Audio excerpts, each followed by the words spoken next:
South by Southwest has given a platform to the same people that manufacture the means of genocide. South by, you can't hide! We charge you with genocide! South by Southwest is integrating defense contractors into their tech lineup because South by Southwest is all about the bottom line. It's not about ethics or anything. It's about what will make more money. And hey, the defense industrial complex makes a lot of people a lot of money. My sign says I'm Jewish and I don't support Israel. Please ask me why. Many people assume because Israel calls itself the Jewish state that all Jewish people are going to support them.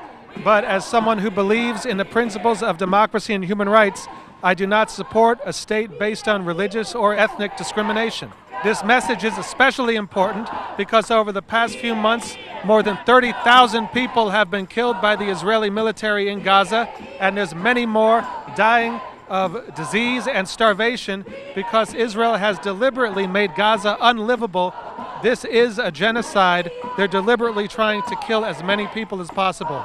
If people want to know what they could do, the first thing they could do is to get the word out that this is a genocide happening, and that we want our elected officials to stop supporting military aid to the genocidal apartheid state of Israel. We don't want the army here! You should just boycott and divest of South by anyways, because South by Southwest is incredibly exploitative of artists. They pump this line about it being like, oh, you're gonna play at South by and get more exposure, while like not even paying them a living wage or enough to cover their own expenses. A Gen Z, the current generation, is very fed up with a lot of social and economic issues going on. They don't want any part of it.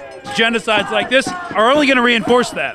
America right now has a massive military recruiting crisis. So the militarization of the defense industrial complex is always been a thing, but it's definitely increasing now. They have crafted an image of what Israel would call deterrence capacity, portraying an image of like the Israeli Defense Force being this elite military, the Mossad being all-knowing and all-seeing as part of their propaganda of deterrence, so no one attacks them, no one questions them, everyone's scared of them. What's happening right now is after October 7th, a lot of myths are being busted. They have a completely incompetent military.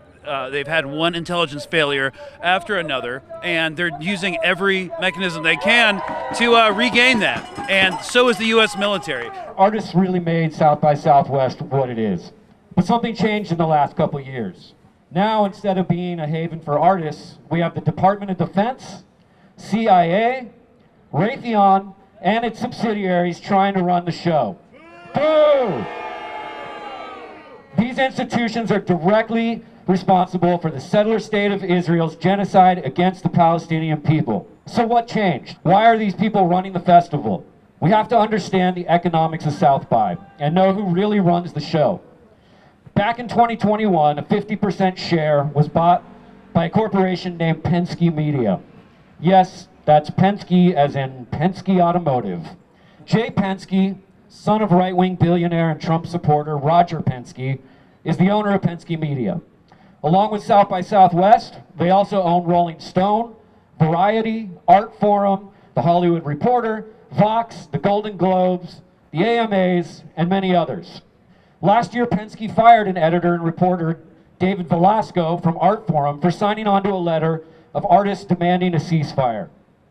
During the writer's strike last year, he used his wealth to amplify anti-union propaganda against SAG-AFTRA union members. Like so many capitalists of his kind, he's also a notorious sexist and was arrested in 2012 for assaulting 2 women at a Nantucket yacht club. That's the bigot who owns a majority stake in South by Southwest. And now he's making this festival subordinate to the whims of the military-industrial complex. So behind the veer of progressivism and innovation, you have people like this whose only allegiance is to promoting hate, violence, and now genocide. Shame on South by Southwest and their billionaire owners for bringing these warmongers into our town. Shame! If you haven't done so yet, please go to agaistapartheid.art. That's agaistapartheid.art, and sign on to and amplify our statement. We make the art, and we hold the power. So, as we stand here today with more than 30,000 Palestinians slaughtered and many more injured and starving, we need to send a message to these warmongers. They are not welcome in Austin. They are not welcome at South by Southwest. We will not back down. We will not give up. We will not forget. And we will not stop until Palestine is free. More profiteers out of Austin!